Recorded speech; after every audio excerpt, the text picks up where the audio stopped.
Salutare internet! Și bun venit în minoritate! 70% dintre români declară că principala lor sursă de informare e televiziunea. Mai mult, 8 din 10 români cred că politicienii și partidele politice îi manipulează pe români. Noi suntem factual.ro și mesajul nostru se poate rezuma într-un refren de rap. Nu vorbi fără să știi, nu hali mereu ce auzi de la alții.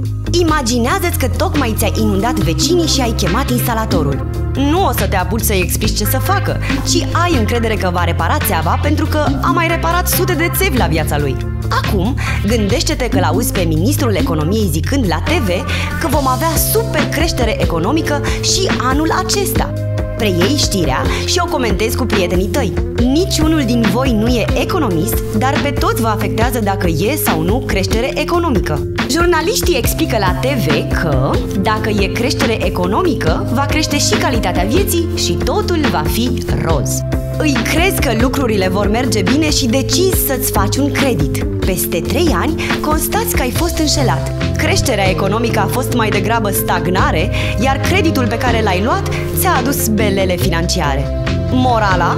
E bine să te pricepi, iar când nu știi un subiect, e bine să cauți expertul, profesionistul, specialistul în acel domeniu. Unul valabil, firește.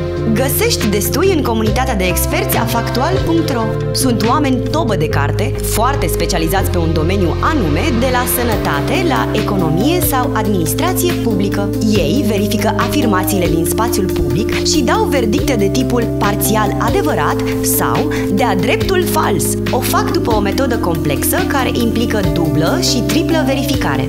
Nu sunt deținătorii adevărului absolut, mai ales că nu toate afirmațiile pot fi verificate. Multe din ele sunt doar opinii. De ce există fact-checking? Ca să nu ne mai amăgim luând decizii după ureche. Vorba altui rapper. Mai bine pui capul în loc să pui botul. Politicienii ne amăgesc constant cu afirmațiile lor. E și normal să o facă, atâta timp cât noi nu cerem de la ei să ne vorbească în temă, pe cifre și date verificabile, care vin din surse credibile. E legea cererii și ofertei în acțiune. Dacă nu cerem, nu ni se va da.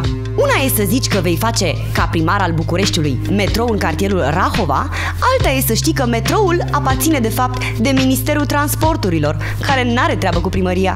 Ziceam că 8 din 10 români cred că sunt manipulați de clasa politică. Te invităm să nu ne crezi pe cuvânt și să verifici această statistică pe care ți-am dat-o. Asta așa, ca să-ți exersezi gândirea critică.